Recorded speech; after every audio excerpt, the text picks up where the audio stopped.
Welcome 8th grade. We have one math lesson today because of chapel, so let's get on with it. We know how to divide, we know how to multiply. Please don't forget that when you're dividing a number like 21 by 14, we can add a decimal and zeros behind it to help us solve the problem. Bring that zero down 5 times, it's 70, and it comes out to 1.5. We need to be able to remember how to do that division where we add that.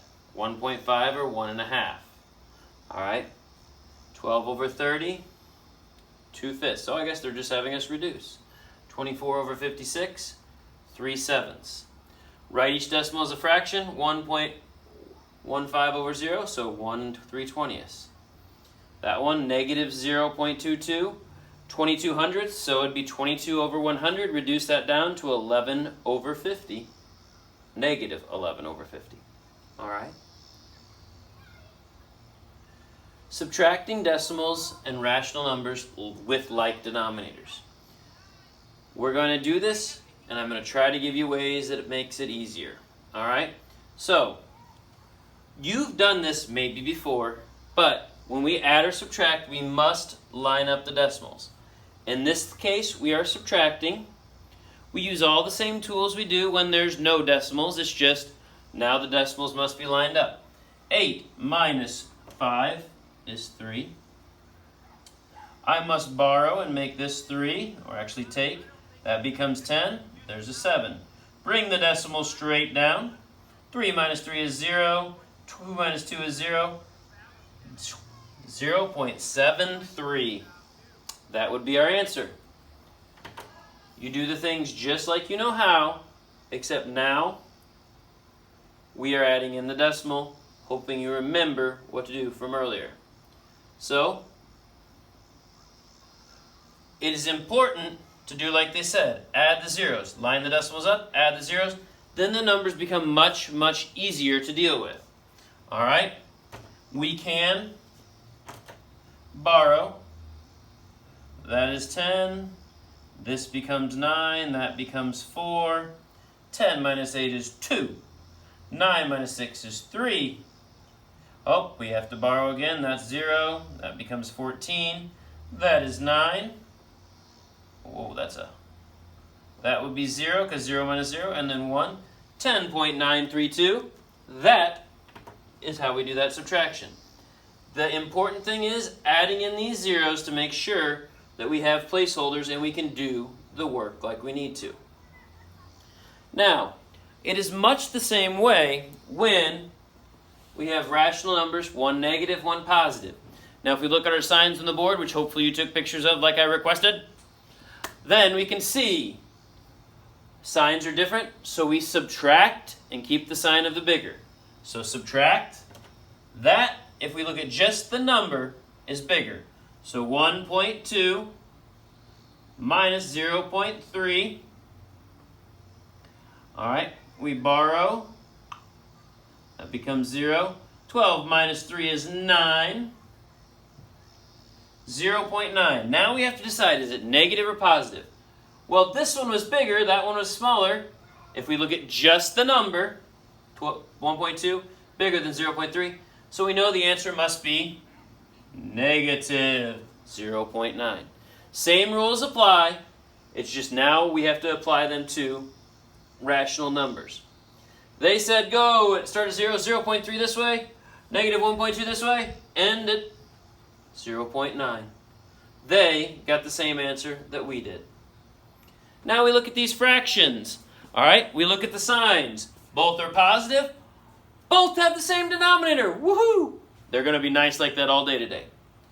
Sign, if they're both positive, we add and keep the sign. That would be 3 for the numerators. And since they're both positive, it stays positive. With denominators, remember, they always remain the same because it's like we're adding 1/5, which is 1 out of 5, 2/5, which is 2 out of 5. Put them together, now we have 3 out of the 5 pieces. There's 3/5. Signs were the same, so add and keep the sign. Same rules apply as before. Now we're just doing it with fractions and decimals. Here we look.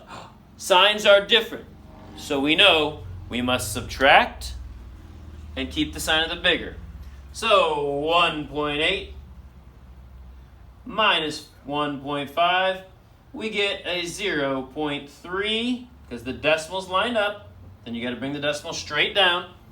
Now is it negative or positive? If I look at 1.8 and I look at 1.5, 1.8 is bigger if I'm looking at just the numbers. We could call it the absolute values. So we know that keep the sign of the bigger, negative 0.3. All right. And there we go. All right. Use a number line to find the sum. Okay? I'm not going to make you use a number line. You guys have a pretty good handle. Both are positive, so we add and keep the sign. For numerator, we add the numerators, denominators to remain the same. 4/8, or we know 1/2 will be the answer. All right, and there you go. Now, adding and subtracting with like denominators.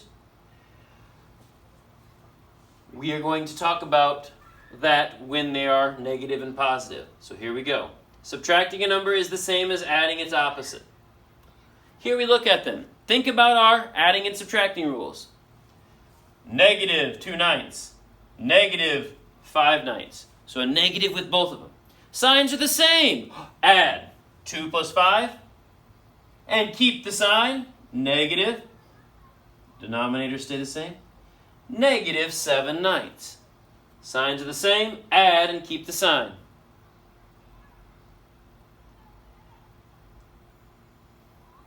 There you go. Signs are different.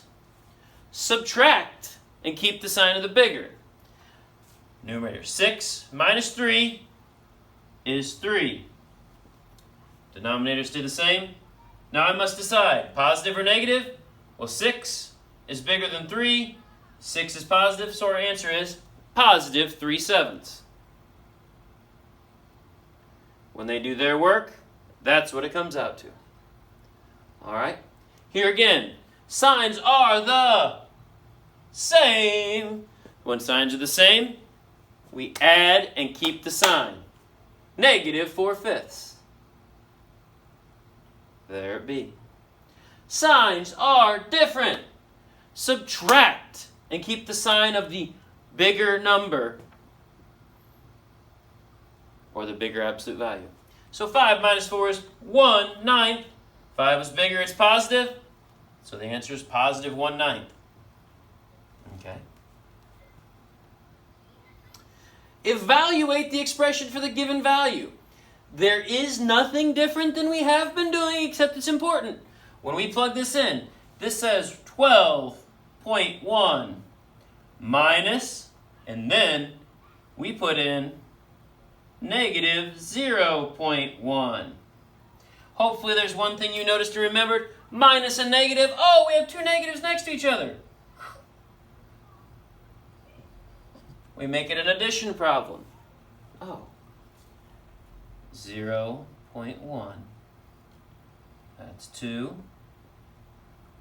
It's 2. It's 1. Remember the other day? Because we talked about it being like a negative 1 times a negative 0.1, so it came positive. 12.2 is our answer.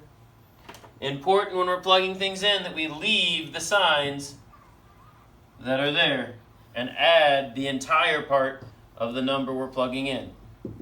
So, minus the negative. Oh, think, that's the same. That's the same as plus 12.2. All right, we put this in here.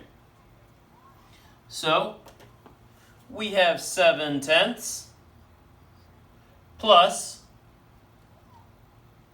3 and 1/10. Now, when we do this, we can work on changing this into an improper fraction and doing all that and changing it back. Or we could look at the fractions by themselves first. Signs are the same. 7/10 positive, positive 1/10. So add, and I could get 8/10 Yep. 7 plus 1 is 8. Denominator stays the same. I didn't get an improper fraction, so hey, I can keep it. But one thing I got to make sure I have in my answer, 3 and 8/10. They'll probably reduce it down to 4/5. Okay?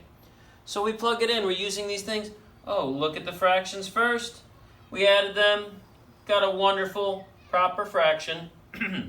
So then, if we had 2 whole numbers, we could have added them and put it here. We didn't, so we just bring the 3 there. And 3 and 8/10. Let's go ahead and look at how they do it. We're trying to use common sense if we can. All right? So we look here. They went ahead and turned it into an improper fraction. All right? They got 38 over 10. Then they simplified it back and they got 3 and 4/5. Ours reduced to 3 and 4/5, right? There we've got our answer. Now we evaluate again. 52.3 minus a negative 7.8. Minus a negative is the same as saying -1 times that. And 2 negatives together mean we're adding it. We do our addition. That is 11, carry the 1. Gotta make the decimal. That is 10, carry the 1. That's 60. 60.1 is what happens when we evaluate this, or we put -7/8 in for y. There. Let's do a double check. All right. So we do our substitution. Subtracting a negative is the same as addition. Sorry, we got 60.1. Here we are. We're going to plug this in. 5/8 plus 5 and 7/8. So we're adding them. So we think, oh, common denominators, skiddly-do, that's good. 5 plus 7, because they're the same sign. That makes 12 over 8. 12 over 8, well, we can't leave it like that. Oh, and then we've got the 2 numbers. Oh, 5 and 12 over 8. That is just all kinds of not good. So if we focus on this and think,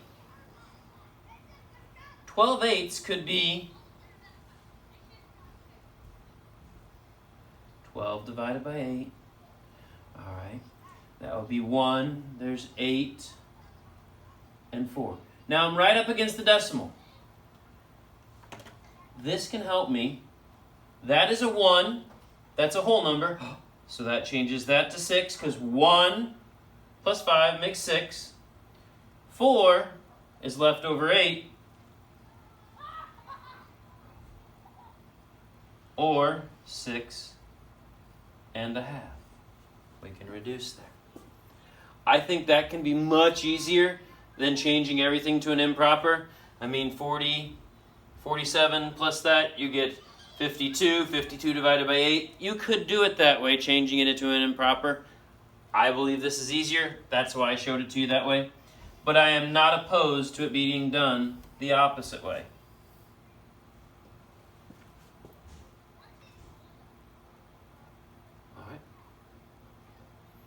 So they did the improper fractions. They got 52. They did the division up there. They did get 6 and a half. You're ready to go? Don't hesitate to ask with questions.